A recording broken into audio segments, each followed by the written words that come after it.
Hello and welcome to the new Volkswagen Arteon. This is the replacement to the CC, which I really liked. I thought it was a great car, but the only people who liked it were me and the police.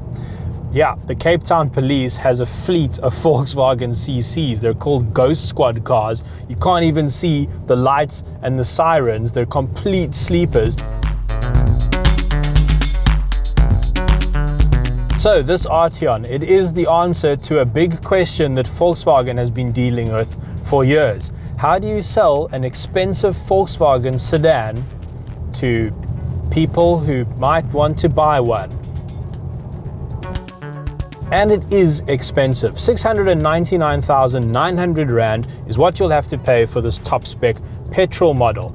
And that's before you tick a couple of options, of which this particular unit that I'm driving is fitted with quite a few. So unless those options are worth 100 Rand, which they're not, this is a 700,000 Rand Volkswagen sedan. Yeah, that's probably going to be an issue.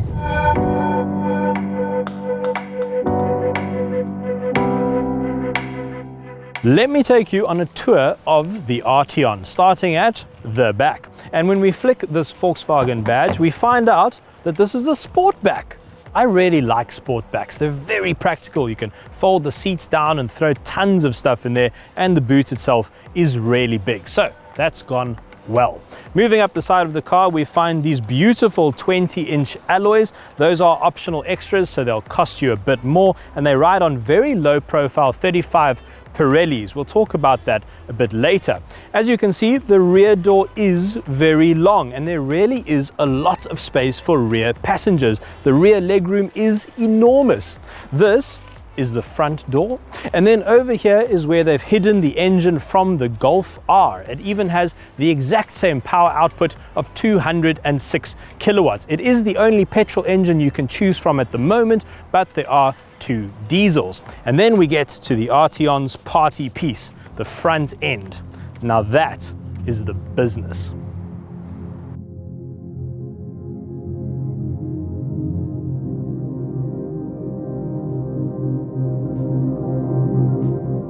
It's so refreshing to see a car maker start with a blank sheet of paper.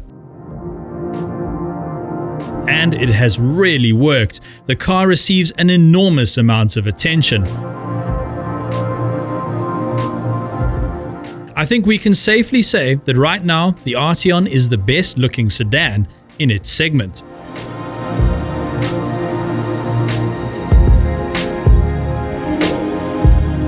So Volkswagen is an extremely clever company when it comes to their R&D. Basically, they build one set of engines, gearboxes, drivetrains, and chassis, and then they put a whole bunch of different bodies on top of that. So this car shares the platform with the Audi A4 and A5, and the engine is lifted out of the Golf R, but it's been tuned to have absolutely no engine note.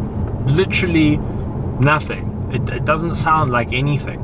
And the thing is, maybe if you're looking for a beautiful, elegant sedan that sort of wafts along, maybe you don't want to hear the engine, but this car looks very sporty. It's a very dynamic looking car. This particular model is riding on big 20-inch wheels.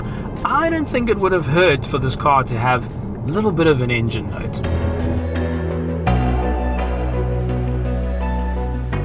Now normally if I was in a car with over 200 kilowatts and I was on a beautiful mountain road like this, I'd probably take the car for an enthusiastic shakedown. But in the Arteon, it just doesn't feel like that kind of car. I'm not feeling encouraged to throw it through some corners, and I'm sure it would be fine. I mean, it's got 4Motion, there'll be plenty of traction. I'm sure the engine will come to life, especially if I put it into sport mode and that sort of thing, but I'm feeling a bit meh about its performance, and it almost feels like some of those kilowatts are getting lost, like they're being produced by the engine, but they're not making it to the road. I don't know where they're going though. Where would they go?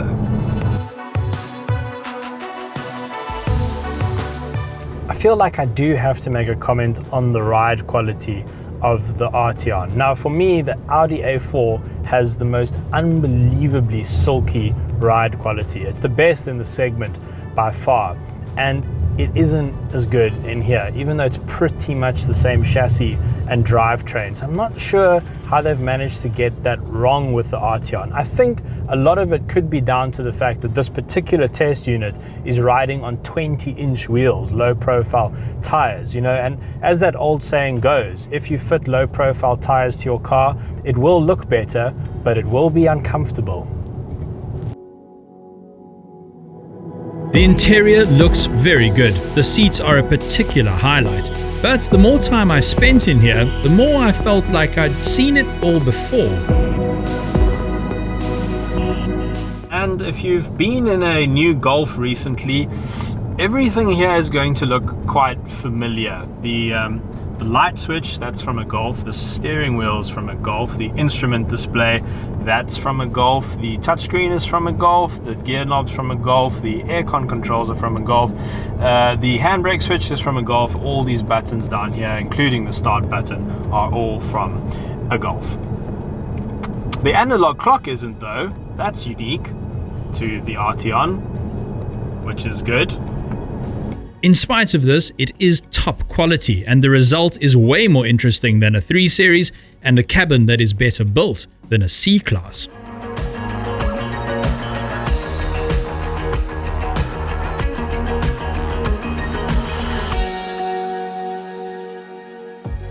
Right, so let's talk about the price. I've been putting it off. I didn't really want to talk about it, but we absolutely have to. And the question I can almost hear you asking yourself is, why would you pay this much money for a car which is essentially an Audi, but which doesn't say Audi on the nose?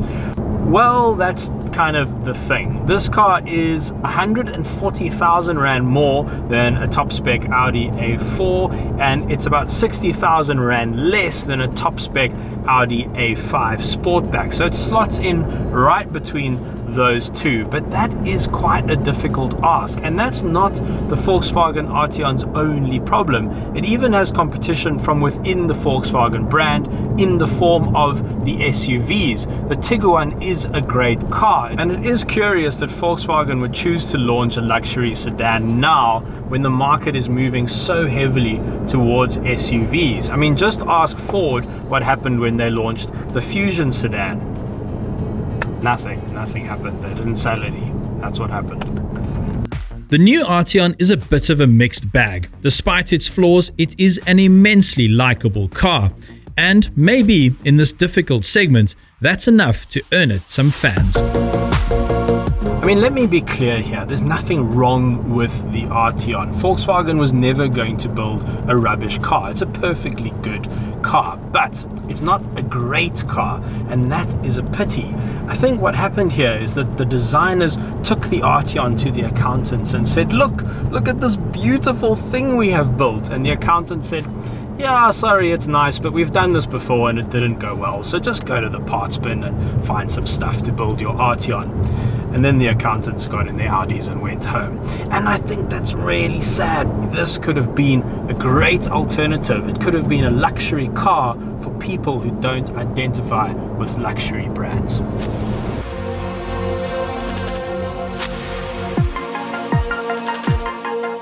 Hey, thanks for watching. If you enjoyed that, maybe give it a like, and definitely subscribe to be the first to see our videos as they drop. Yeah, definitely do that.